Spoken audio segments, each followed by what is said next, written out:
জুলাইয়ে যারা শহীদ হয়েছেন ও আহত হয়েছেন তাদের পুনর্বাসন না করে সরকার আহত ও শহীদ পরিবারগুলোকে নিয়ে রাজনীতি শুরু করেছে বলে মন্তব্য করেন জাতীয় নাগরিক পার্টির এনসিপির দক্ষিণাঞ্চলের মুখ্য সংগঠক ও কুমিল্লা ৪ আসনের সংসদ সদস্য হাসনাত আব্দুল্লাহ।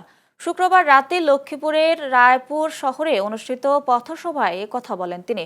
এ সময় তিনি আরও বলেন, অতীত ও বর্তমানের রাজনীতিবিদদের ব্যর্থতার কারণে তরুণদের নতুন রাজনৈতিক দল গঠন করতে হয়েছে।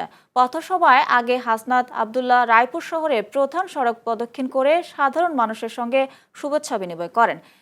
এ সময় উপস্থিত ছিলেন এনসিপির যুগ্ম আহ্বায়ক আলী হাসান জুনায়েদ, চট্টগ্রাম বিভাগীয় সাংগঠনিক সম্পাদক এস.এম. সুজা উদ্দিন সহ অন্যান্যরা। অত্যন্ত পরিতাপের বিষয়, সরকার আহত শহীদ পরিবারকে রাজনীতিকরণ করা শুরু করেছে। আহত শহীদ পরিবারকে দিয়ে রাজনৈতিক উদ্দেশ্যে এই বিএনপি সরকার এবং প্রধানমন্ত্রী ব্যবহার করছেন।